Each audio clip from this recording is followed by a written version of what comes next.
Om Swastiastu. Perkenalkan, nama saya Ivan, saya dari Prodi Pendidikan Agama Hindu semester 3. Di sini video yang saya buat untuk memenuhi tugas mata kuliah penaturan. Di sini saya akan membahas 7 materi berkaitan dengan penaturan. Nah, pada materi pembahasan yang pertama, saya akan membahas tentang pertama pengertian penaturan. Nah, apa itu penaturan? Penaturan itu adalah kitab suci agama Hindu Keharingan. Nah, penaturan itu berasal dari bahasa Sangyang, yaitu naturan, yang artinya menjelaskan atau mensilsilahkan, ditambah dengan awalan pa menjadi penaturan. Jadi, penaturan adalah kitab yang menjelaskan atau mensilsilahkan penciptaan alam semesta beserta isinya. Konsep ketuhanan dalam agama Hindu Keharingan. Nah, Tuhan di dalam agama Hindu Keharingan disebut dengan Ranying Hatala. Namun, apakah pada daerah lain itu sama? Tentu saja berbeda. Contohnya, saya ambil di Kota Waringin Barat. Nah, di Kota Waringin Barat ini, nama Tuhan mereka disebut dengan Sang Hyang Dewata. Nah, namun di sini saya mengutip pada pasal dan ayat penaturan, yaitu pasal 1 ayat 3 yang saya akan tampilkan di atas. Nah, pada pasal tersebut membahas tentang Ranying Hatala adalah Maha Kuasa, awal dari segala kejadian dan akhir segala kejadian juga. Nah, sinar sucinya bersih, terang, dan dia menyebutnya sebagai Hintan Keharingan. Nah, dari situ saya ingin memperjelas lagi. Dari pasal tersebut bisa kita tarik kesimpulan bahwa Tuhan dari Ranying Hatala ini adalah nama Tuhan di khususnya daerah Kalimantan Tengah, yaitu Palangkaraya. Namun, walaupun berbeda konsep dengan daerah yang lainnya, umumnya di penaturan itu membahas tentang isi penciptaan alam semesta beserta isinya, yang mutlak dipercayai oleh penganut agama Hindu Keharingan.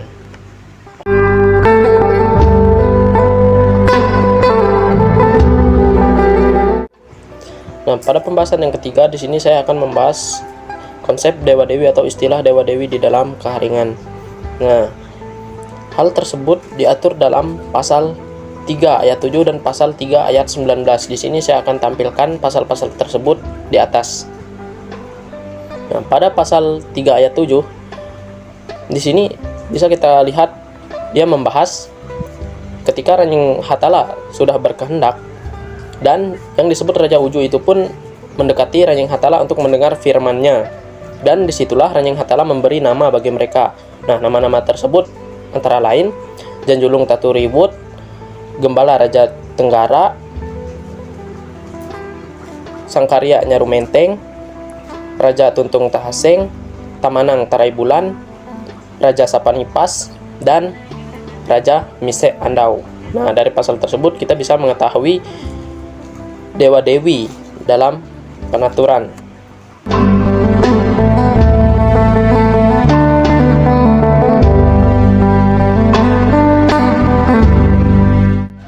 Sedangkan pada pasal 3 ayat 19 di sini membahas tentang Ranying Hatala yang memberikan nama kepada Bawin Kameluh Sintang Uju atau pasangan Raja Uju.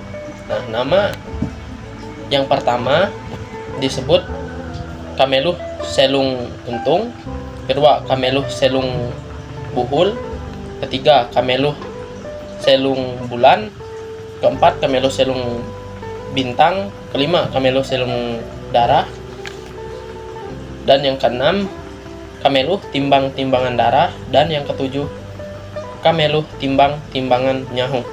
Nah, kedua pasal ini membahas tentang istilah dewa-dewi dalam penaturan. Raja Uju dan Bawin Kameluh Sintang Uju ini pun memiliki tugas dan tempat tinggal mereka masing-masing, sebagaimana yang telah diatur dalam kitab suci penaturan juga.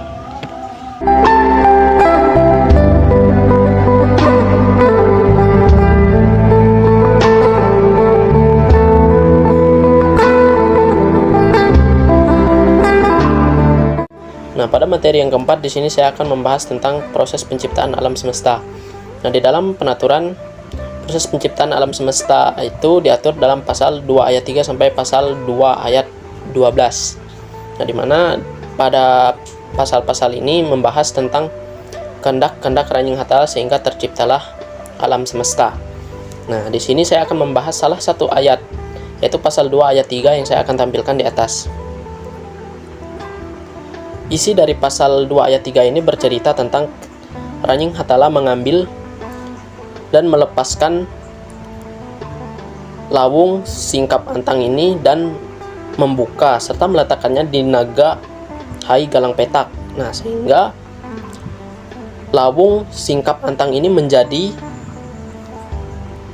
Petak Sintel Habalambang Tambun dan Liang Deret Habangkalan Karangan atau tanah dan bumi. Nah, dari sini kita bisa tahu bahwa penciptaan bumi itu, awal mula dari bumi itu adalah lawung singkap antang yang diletakkan di atas naga Hai Galang Petak, sehingga terciptalah bumi dan tanah.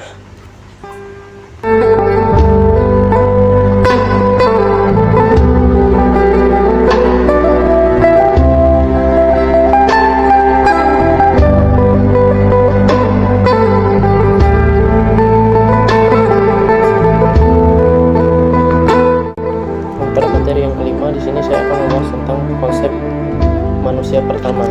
Nah, di dalam penaturan telah dikatakan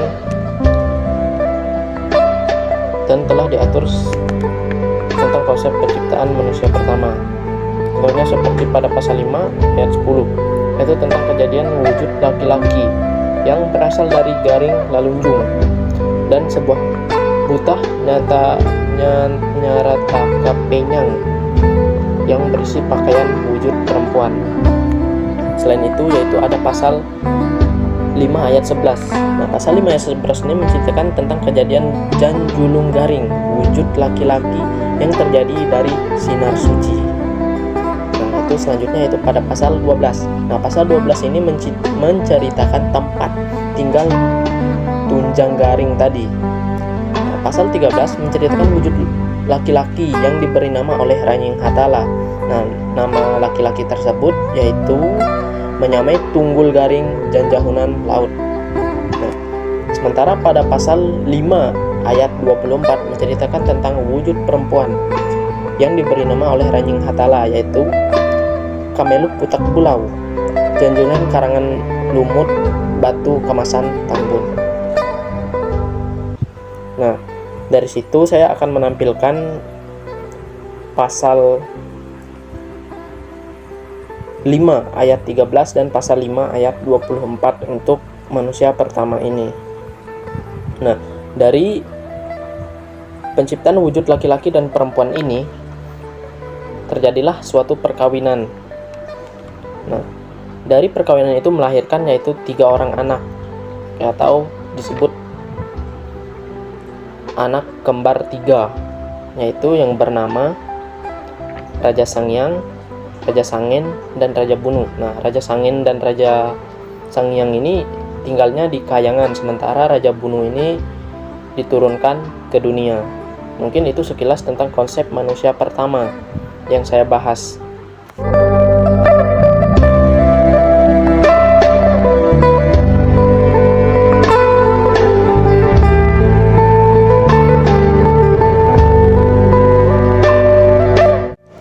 Nah, pada pembahasan yang ke-6 di sini menyangkut tugas dan tanggung jawab manusia. Seperti yang kita ketahui pada penaturan, yaitu pada pasal 33 ayat 2 menjelaskan bahwa sebelum Raja Bunu dan keluarganya diutus oleh Ranying Hatala ke pantai Danum Kalunen, Raja Ranying Hatala menyuruh Raja Bunu dan keluarganya untuk melaksanakan ritual Tiwah Suntu di Bukit Batu Nindan Tarung.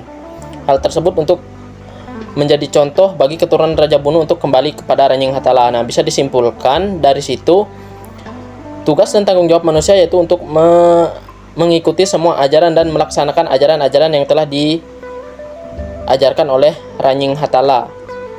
Kenapa? Untuk mengingatkan umat manusia bahwa manusia itu berasal dari Tuhan dan kembali kepada Tuhan.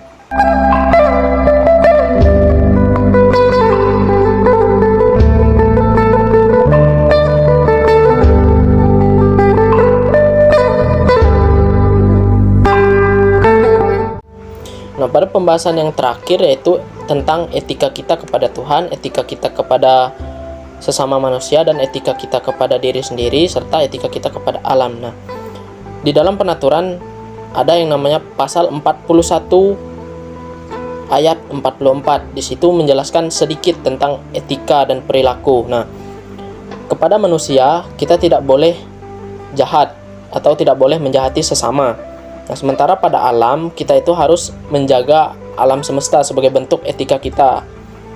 Sementara untuk Tuhan, menurut saya pribadi, yaitu kita harus mengingat Tuhan dengan cara apa? Dengan cara beribadah, berdoa, itu sudah bentuk etika kita kepada Tuhan.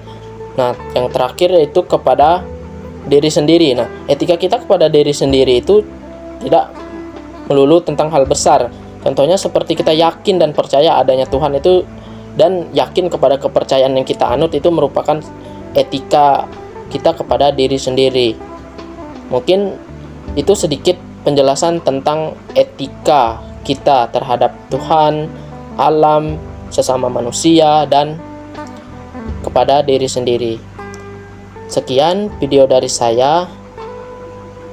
Semoga video yang saya buat ini bisa bermanfaat bagi penonton dan juga pembaca.